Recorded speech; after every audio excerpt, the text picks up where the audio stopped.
Hey, council, we are live streaming now. So again, just make sure you get a phone call or if somebody walks in your office, please make sure you are on mute, okay?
Hey, Tina, here's our lineup.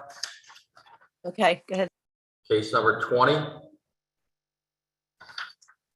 Case number 1. Then third will be case number 12 and 13, which is the same case. That's it. Great. Thanks, Pete. You got it, Tina.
Good morning, Your Honor.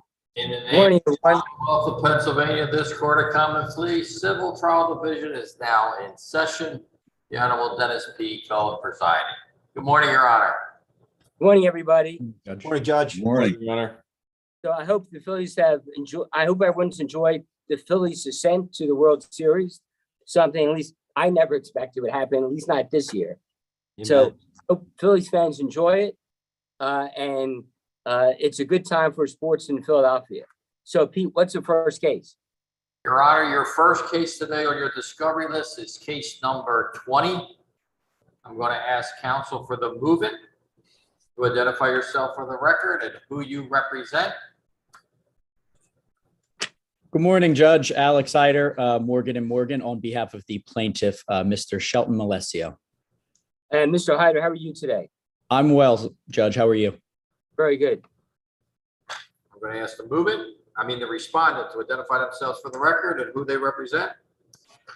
Good morning, Your Honor. Timothy Hardigan from Marshall Dennehy for the defendant Camry Hurdle and respondent. And Mr. Hart, again, how are you today? I'm just wonderful, Your Honor. Okay, great. Thanks. I Okay, appreciate so this televisit instead of having to shut down to Philly. thank Your you, Honor. Mr. Hart, other counsel. Your Honor, good morning. My apologies for interrupting. Fred LaRusso from Vaughn Bayo, and I represent defendants Uber Technologies, Inc. and Razor PA LLC. Okay, and Mr. Russo, welcome. And does your client have a position on this? We do. Yeah, we filed in opposition to the requested relief. Okay. Okay, so Mr. Hyder, as you are the move-in, tell the court what the problem is. Just briefly, Your Honor, motor vehicle accident. My client alleges that he had the green traffic signal and defendant Camry Hurdle disregarded a red traffic signal and caused the accident. We are now here on the third motion on the issue regarding Ms. Hurdle's cooperation in the case. I have extended more than enough professional courtesies for the better part of a year. She was served on September 8th of 2021, served at the same address she gave to the police on her driver's license, on her car is registered to the same address that she reported to Uber as having. Nevertheless, I did not at that time, despite her answer not being verified, did not object, did not seek default, gave the professional courtesies of for the better part of a year, trying to see if Ms. Hurdle can comply with discovery in the case. Unfortunately, that has not been the case. Filed a motion to compel, gave additional time. Then when she failed to appear, filed a motion for sanctions, sought only $1 in monetary sanctions, gave her additional opportunities to appear. That was entered in June. She failed to appear in July. Since then, we've had nothing. At this point, Your Honor, as I said, I've extended all of the courtesies that I can. I need to advocate for my client. I'm the remedy and sanction basically that my client is seeking is the same sanction as it would be on the pleadings, essentially, a default as to defendant Hurdle being able to contest liability in the case. However, the Phillies got me feeling good, and I certainly would like to extend one last courtesy that, have that order be essentially self-executing, giving her until the end of the discovery period, which would be December 7th to appear for a deposition. And if she fails to do so by that time, then that's essentially the last straw, and she would be precluded from contesting liability. Now, briefly with regards to Okay, thank you. The court just needs to hold on for one moment. The court will be right back. Court is at recess for the call to crier.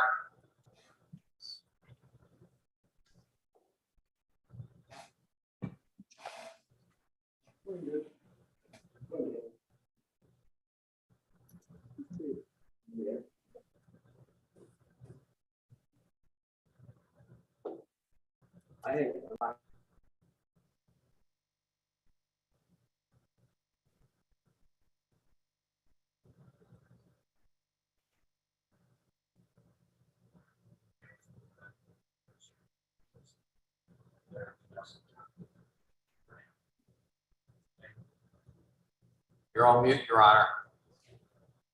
Thank you. Mr. Hyder, if you could just reiterate the last sentence. Sure, Judge. Just in conclusion, essentially, the proposed order on my motion, the very last sentence, I would like to strike that. And that basically says that the case is just the trial. The sole issue for trial would be on damages. That should be stricken because Mr. LaRusso's clients have complied and they would be able to contest liability in the case. So just to clarify, you had said the discovery deadline is December. Is that correct? December 7th, Your Honor, yes. Okay. I think it's the 5th, but yeah. Okay. So it's everyone agrees it's in December. Correct. Yes, Your Honor. Yes, Your Honor. Okay. So Mr. Hardigan, do you want to go next? Yes, thank you, Your Honor. I mostly agree with what Mr. Hyder said in terms of factual recitation. I would point out that both the pleadings and all the written discovery to date have been properly verified with an attorney Okay, so Mr. verification compliant with 1024. Hardigan, what, aside from little factual detail, in terms of the recommendation of Mr. Hyder, what's your position? My position is that it's an overreach, Your Honor. It's not in proportion to her violation of the discovery rule. We contend that Ms. Hyder has no idea that not Ms. Hyder, Ms. Hurdle has no idea that she's been sued in court. She was served, the manager of a multi-unit building was served with process. There's no evidence that she was living there at the time, but be that as it may, she certainly has had no notice of any of these depositions or of this proceeding here today. I've had no ability to contact her. She does not have any, there's no likelihood of her coming in prior to December 7th. And I've repeatedly assured Mr. Hyder that if she were to appear and contact me, or if I was able to contact her prior to trial, I would be happy to give him a discovery deposition prior to presenting her testimony at trial. My position specifically is that an appropriate sanction for this conduct would be a preclusion of her testimony at trial if she is not available to present for a discovery deposition by December 5th. That is a measured, appropriate sanction for the conduct of not appearing for depositions. There are multiple liability witnesses in this case. There are a total of 5 witnesses, 3 non-parties.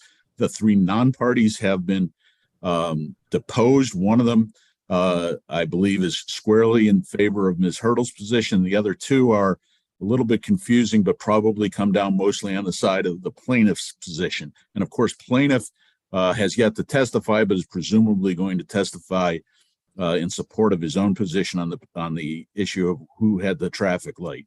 So the issue of liability should not be precluded here. It's something that effectively would just wipe out the witness testimony of a non-party witness that is clearly in Ms. Hurdle's favor.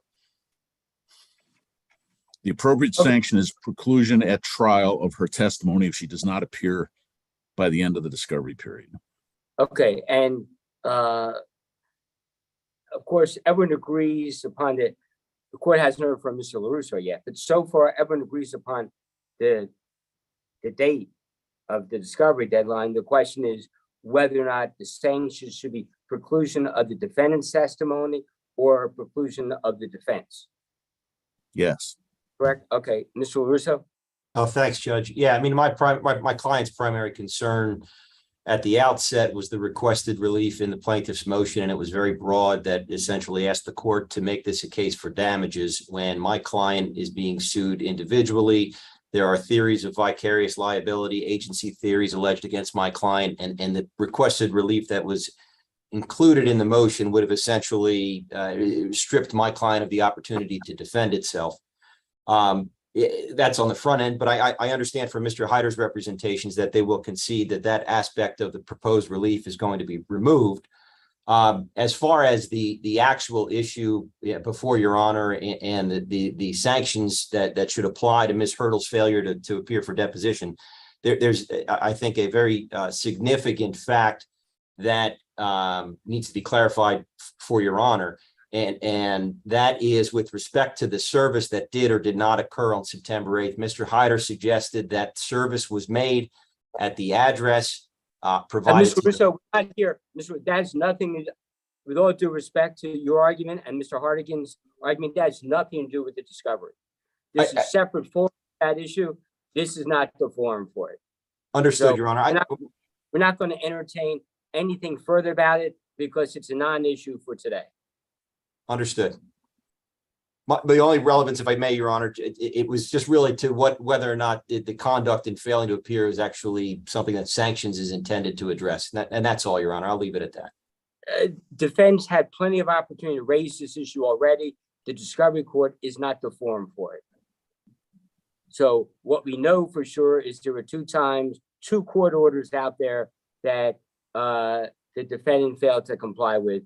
And there's no indication the defendant had in contact. We have no idea if the defendant got service or didn't get service from what you're saying. The defendant could have gotten service and simply not cooperated. We've known many situations where a defendant gets service and doesn't cooperate, or any witness gets service and doesn't cooperate. So we don't know for a fact that the defendant did not get service. Right. Your Honor, on that issue, if I may, the only issue is the affidavit of service is not the address that was provided to the police and is not the address on her driver's license. We're speculating. I mean, we're not addressing service issues. This is a Understood. discovery. We don't do that. So we have no information one way or the other whether or not the defendant is deliberately avoiding the deposition. We don't know, but we know the defendant has not appeared despite two court orders and despite every effort on counsel's part to try to reach defendant. So that may be the defendant doesn't want to participate. We just don't know. Well, I agree, But Your we're Honor, not except the going into that. defendant has not had the court orders. I've not not been able to get them to her. Okay, we're not going into any further. We don't know, but you sent it out, correct? Mr. Hardigan, you sent out the court I order? sent it out and it didn't come back, so that much I agree with, Okay, yes. so we don't know. Defendant might have gotten it. We never know in that situation. But again, that's not the issue for today. There are two quarters out there. And there's an agreement that we wait to that everyone agrees to, that we wait to the end of the discovery deadline. But let the court ask Mr. Devon, when is the first Wednesday for discovery court after the deadline in December? That'll be, Your Honor, December 7th. December 7th? So why don't we bring it back in December 7th? Now the court will, if the defendant doesn't show up, the court will enter the order of precluding the defendant's testimony. If the defendant didn't appear, the court will preclude the defendant's testimony. The court will not extend a more extensive order. So if I'm saying this, because if the defendant doesn't appear by the discovery deadline, counsel can also stipulate that the defendant's testimony will be precluded because the court has put on the record. That's what the court will do. The court does not like to enter a self-executing order. So that's the reason why we're not issuing a self-executing order. But if you come back here and there's been no deposition of the defendant by the discovery deadline, then the court will enter that order. But counsel, to save a few moments, counsel is free at the discovery deadline, if there's no deposition, to enter into the stipulation, because you all know which way the court will rule on it. So Thank you, Your Honor. so we will. Counsel, you're gonna new date. The new date is gonna be December 7th at 9 o'clock by Zoom. All counsel will get a new notice by the end of the day. If I may, Your Honor, just as a point of clarity, your ruling would be that Ms. Hurdle would be just herself precluded from testifying, but not being able to contest liability in the case, because that assumes her testimony is. Mr. Ryder, she is precluded from testifying. Thank you. Hearing is concluded. but that she would be precluded from testifying. Okay, Understood. thank you all. Thank you, Your Honor. Next Thank case, you, Your Ron. Honor, is case number 1.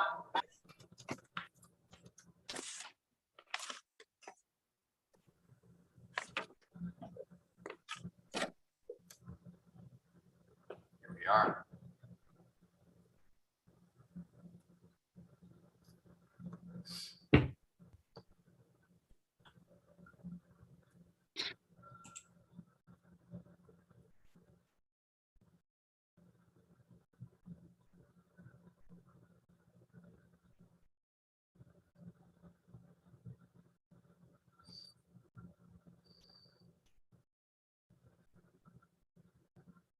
Case number 1. I'm going to ask the movant to identify themselves for the record and who they represent. Morning, Your Honor. My name's Allison Patterson from Wilson Elser. I represent Amazon in this matter. Ms. Patterson, how are you today? I'm good. How are you? Very good. Respondent. Good morning, Your Honor. This is Chuck Geffen. I represent the plaintiffs in the case, Wendy Janeo Bisono and her husband, Omar Bisono. And Thank you. And- Counsel. Captain, how are you today? I'm well, thank you. And I assume you are too, because you've said it Yes. several times. It's a great time with the Phillies in the World Series. Hey, I remember a lot of Phillies history. Yeah. We may not have that opportunity. Who knows how long it'll be before we have this opportunity again. So we have to enjoy it. I bet him 15-1 that they'd make and win the championship in the NL. So I was pretty happy. Yeah, so you've now made your $15 million.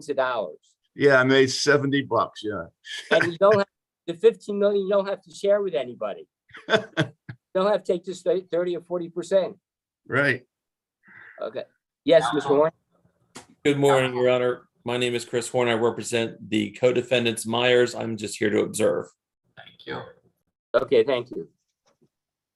So, Ms. Patterson, tell the court what the problem is. Yes, Your Honor. This motion's really on 2 separate issues. The first issue is that a confidentiality agreement was signed by all parties to this litigation. However, it was necessary because Amazon is producing confidential information at deposition and could potentially have produced it in the course of discovery. However, after Amazon produced its discovery responses, it was evident that there were no documents to be produced at that time because of the broad scope of plaintiff's requests.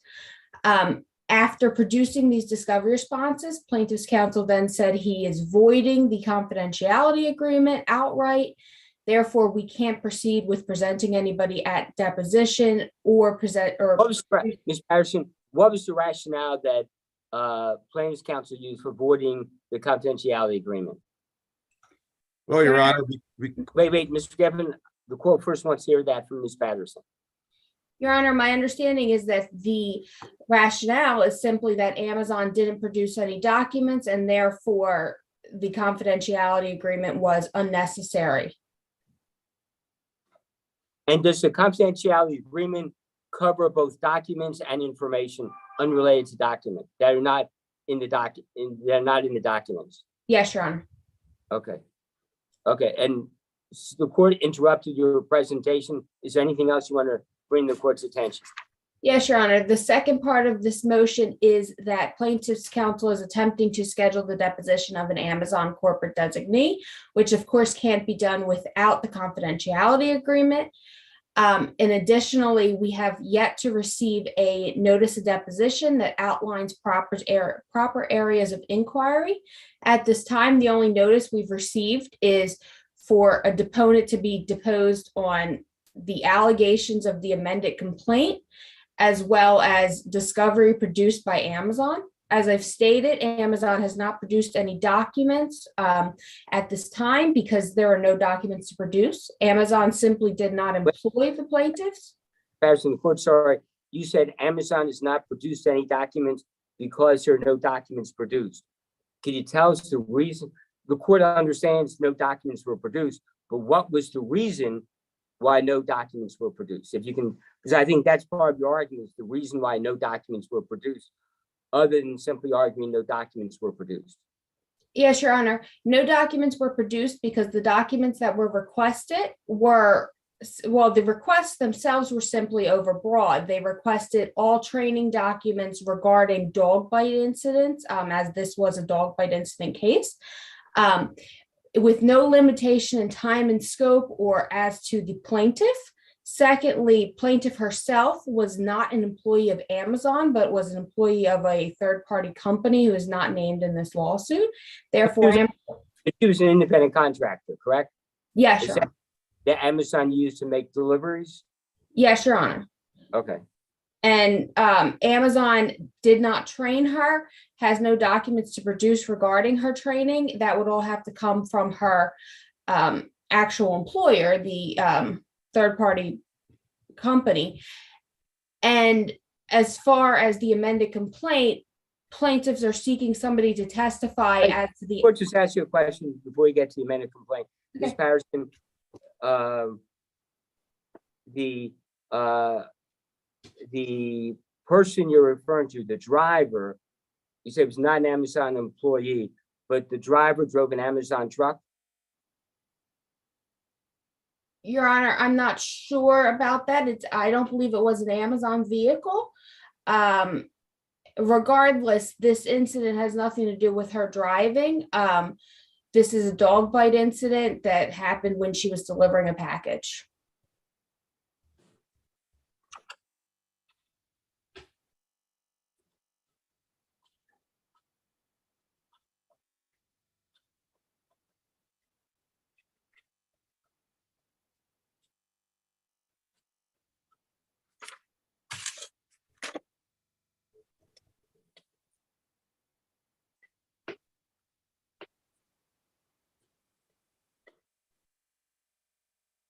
So the order that you're requesting, Ms. Patterson, is simply requesting that the court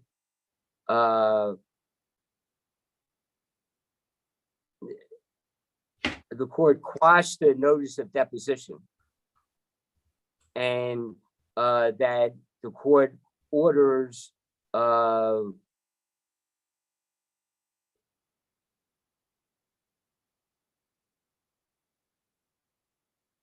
the court, it looks a little bit confusing.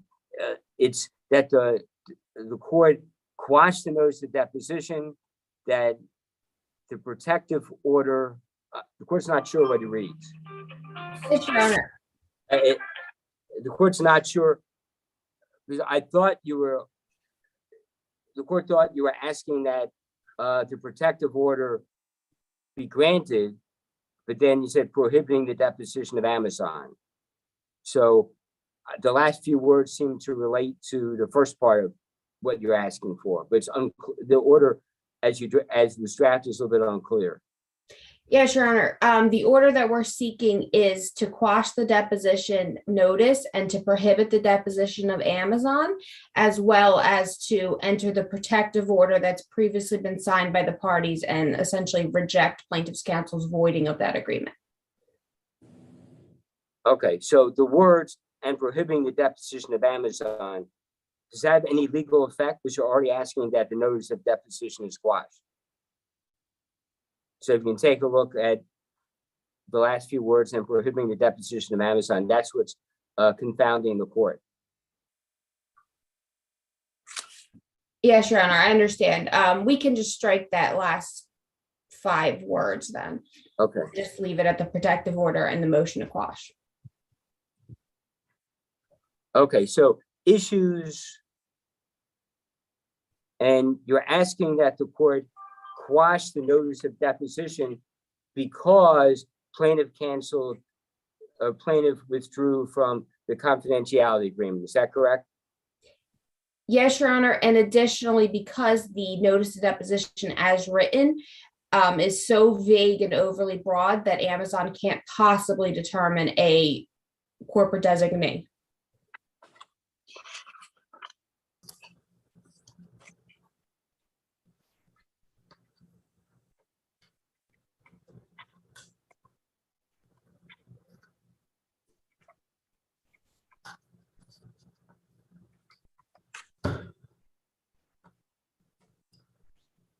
Okay, so there are a couple issues. One is that the notice was so broad, as you said, Ms. Patterson, so Amazon's not able to determine who the designee should be, and that the confidentiality agreement was withdrawn by plaintiff.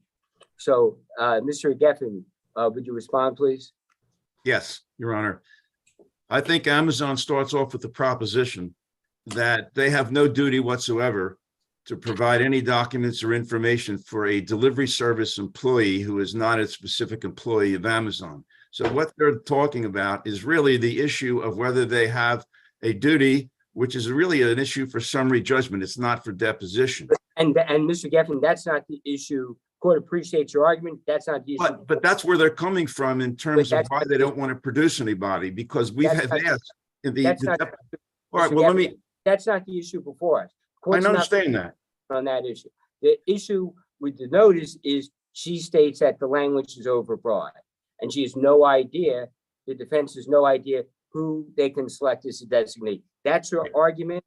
Court appreciates what you're saying, but that's Well- not for us today. Yeah, right. So the deposition notice is, I believe, very specific as to areas of inquiry. It relates to training and safety procedures for these drivers. Again, whether they are drivers for Amazon or delivery service provider drivers. And It's a way that the court doesn't have the notice in front of it, and right now, as court's looking at you, the court can also look at the notice. Is there a way we can screen share the notice? Or I can, or if that's difficult, we can, the court can make other arrangements to get the notice. Allison, do you have it? Can you bring it up? Yeah, I can, give me 1 second.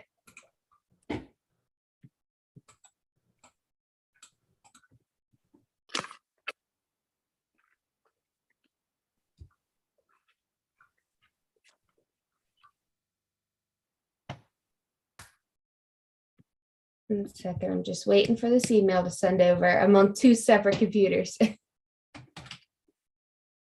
I think I have it, if Your Honor will permit me to share. Yes.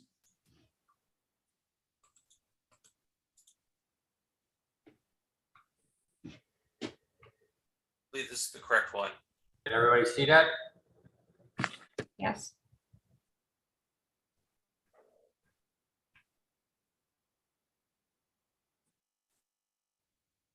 Okay, so you're saying this is the notice, correct? It is the notice. Okay. And so it's the fourth notice because it was issued before earlier dates, but they didn't object to notices 2, 3. Okay, so Mr. Geffen, so specifically, is the overbreadth, Ms. Patterson, sorry? that addressing, is that it's not specific as to what information that the designee needs to provide? It references the specific allegations in certain paragraphs of the complaint as they relate to Amazon and their Okay. conduct of their It needs to be more, business. it needs to be more specific in having a notice. Okay. This is too broad. It needs to be more specific. Well, I indicated, Your Honor, before we began our hearing this morning that I would be happy to provide a more specific notice. We have another hearing before Your Honor next Wednesday on a different motion from Amazon, and that I would provide that specific language prior to that, and hopefully we can come to some agreement on that. Okay, and Ms. Patterson, is that agreeable with you? Mr. Yes, Geffen, look, more specific notice, you see if you can work it out? Yes, Your Honor. Because with a more specific notice, and then, Mr. Geffen, what is your concern about the confidentiality agreement? Assuming that, Ms. Patterson says the notice is more specific, or the court finds it's sufficiently specific, and the court orders a deposition, why can you also agree to the confidentiality agreement that you had before? Because it seems to be that wipes out the problem that you have with the confidentiality. Yeah, agreement. I will agree. And the reason that the agreement was voided had to do with the fact that during the months when we were negotiating the agreement, there were representations made that documents would be provided. And then once the agreement was signed, I was told there are no documents. So I felt it was deceptive to be talking about confidentiality when there's nothing to produce, supposedly. But moving forward. Moving forward, I will agree to a confidentiality agreement for an Amazon designee once we have the specifics agreed upon as to the areas of inquiry. Okay, so, and Mr. Horn, is there anything you wish to add? No, Your Honor. I think Okay. I'll be here for next week. So if there's anything that comes up, I'll address it then, Your Honor. Okay, well, the court always looks forward to having 3 happy faces before the court. Because who knows, the Phillies may actually win some games in the World Series, and then we'll all have a reason to be even happier than we are now. At least Phillies fans will be. The court doesn't want to presume, Mr. Devon's already indicates a Phillies fan, but the court doesn't want to presuppose that Mr. Horn or Ms. Patterson may be Phillies fans. I'm a huge Phillies fan. Other teams, what's that? Steelers I'm fan? a huge Phillies fan, Your Honor. I was actually at Game 5 last time. Both games. Okay, The great. two-parter. Terrific. So we'll see you back that next weekend. I'm sorry, next Wednesday. Yes, the second, Your Honor. Okay. Can- So May I suggest that Allison and I can we have a conversation about what you will be agreeing to in terms of so I can understand exactly how I need to specify the areas. Pete, can we put Ms. Patterson and Mr. Geffen into a breakout room now? Yes, Your Honor, they've already been assigned to breakout room number 1. They can go right back into breakout room number 1 and see if they can work some language out. Thank you, Your Honor. Okay, great. Thank you. All council, go back into breakout room 1. Thank you. Thank you, Your Honor. Thank Thank you. you. And if you're able to work something out now before the end of discovery court, we can bring you back in. Yes, Your Honor. Next case, Your Honor, is case number 12 and 13.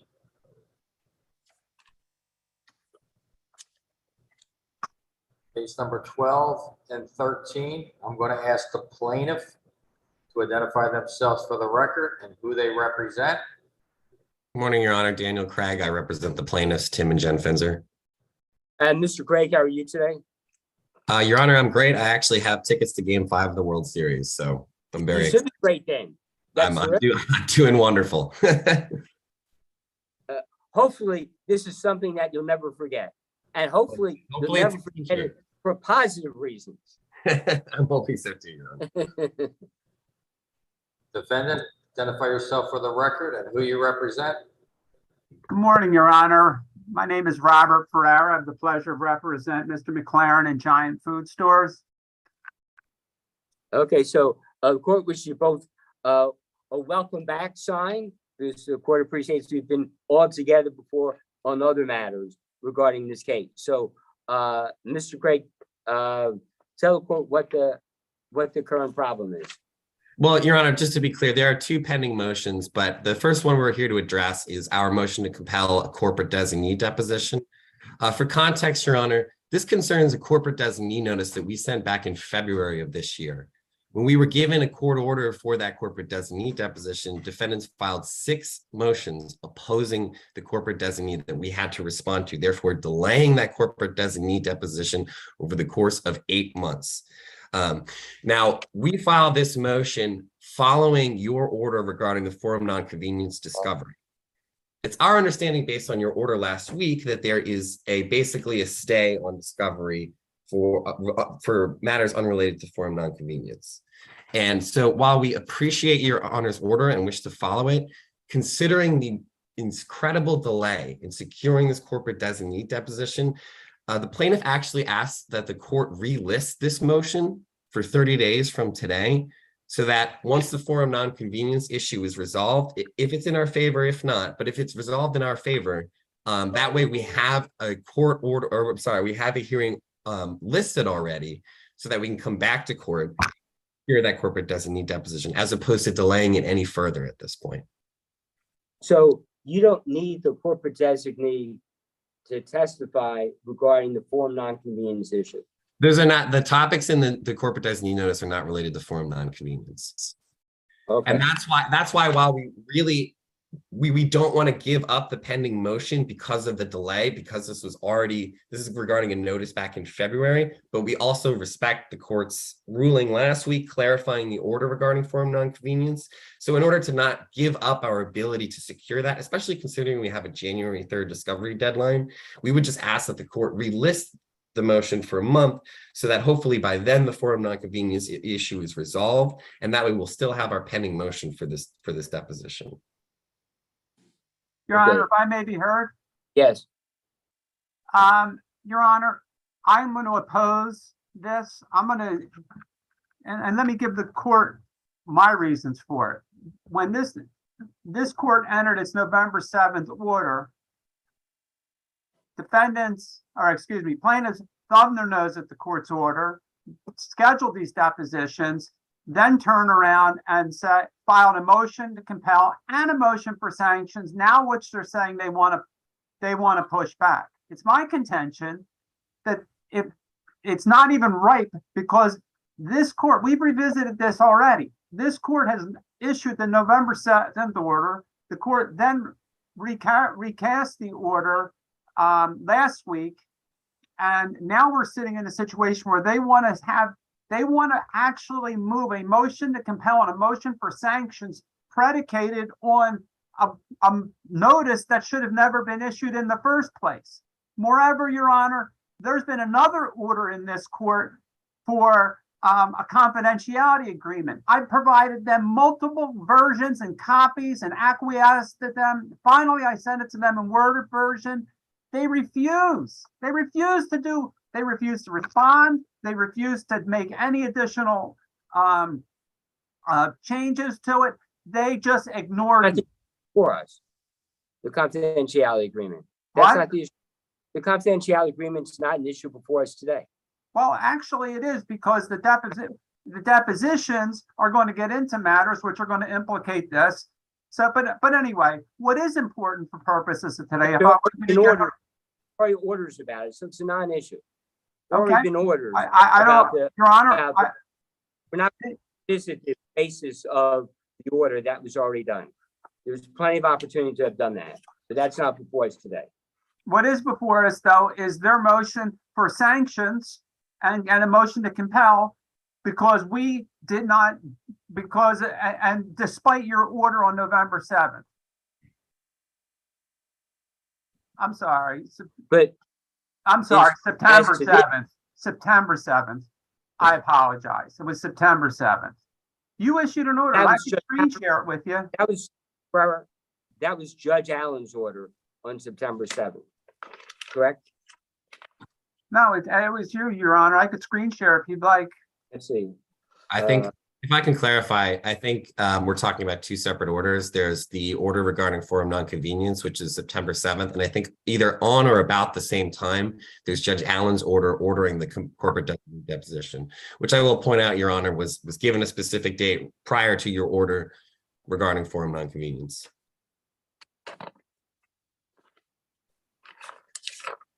Your Honor, if I could just screen share, I'd be glad to just show it to you. But right now, what Mr. Craig is asking, court doesn't want to get tied up with matters that are not before the court. Mr. Craig is simply asking that we defer this matter until after the court rules on the motion for forum nonconvenience. But Your Honor, I think I oppose that. I oppose that because it's asking for not only to compel, but for sanctions. And it's based on, and it was filed despite the fact that you issued the September 7th order, despite it. So you said it's limited to forum nonconvenience issues. That's what discovery is going to be. They go ahead and file. So now what's going to be deferred is a motion to compel and a motion for sanctions.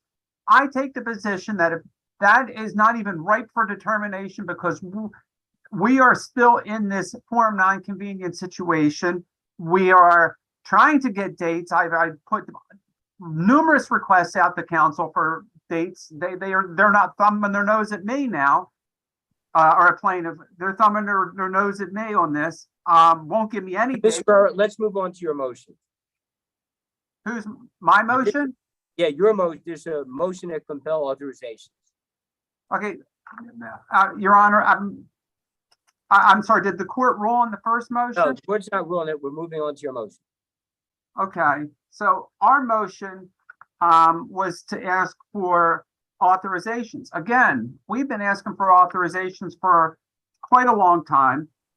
This court entered an order, then the council wrote You a have a motion. proposed, okay, I'm sorry. Your Honor, basically, we want the income information from 2012 forward. And Tell the court why you need that information. this gentleman that is presenting from what counsel states on the very significant earning capacity and wage loss claim. He has a very checkered history as it relates to employment, multiple workers' compensation claims, different employers. And I would like to have the benefit of having the experts together with,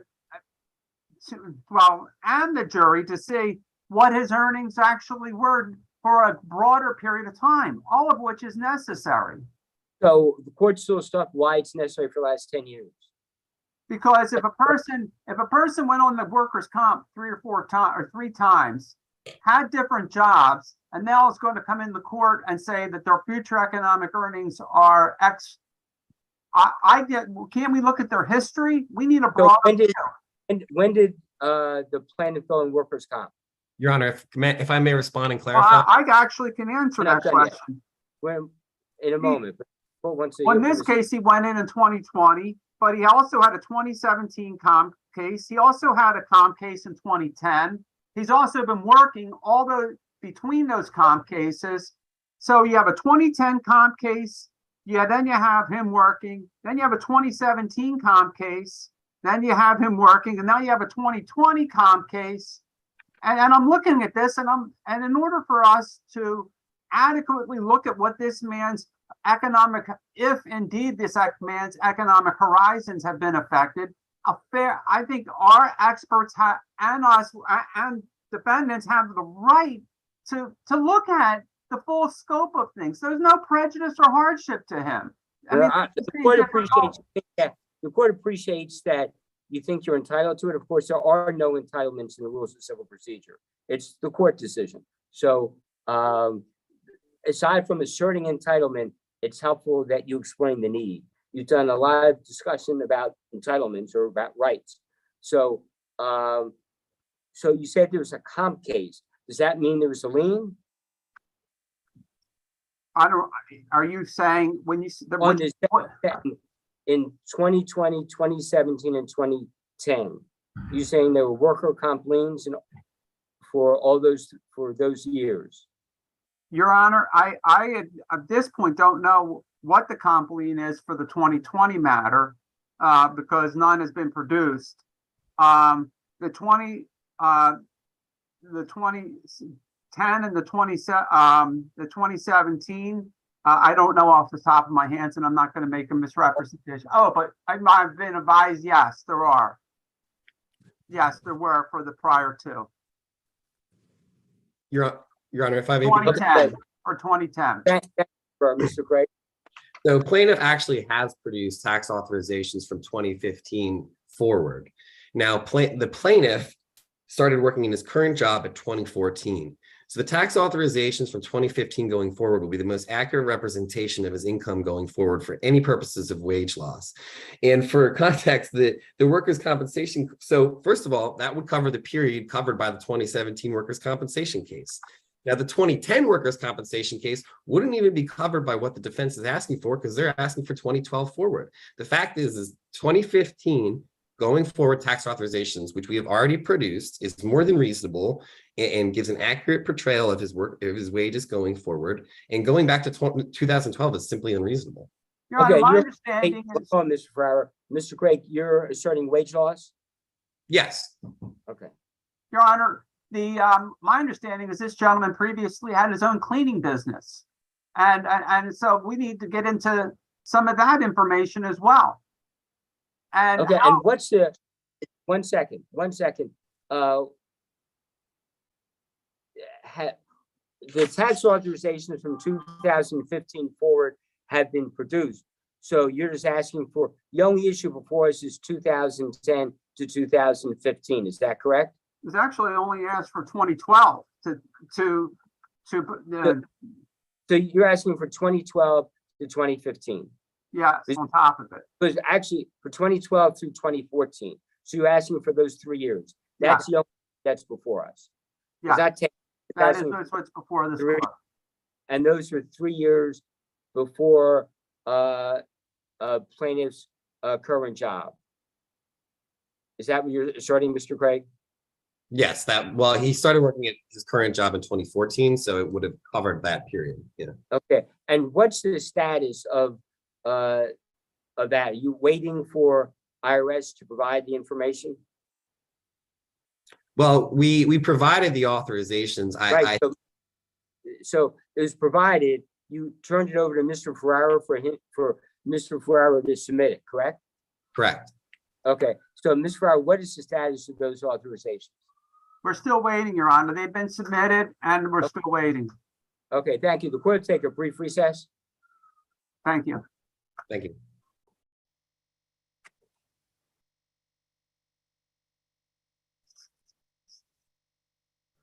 Court is in recess to the call to crier.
Court is back in session. All cameras up, please.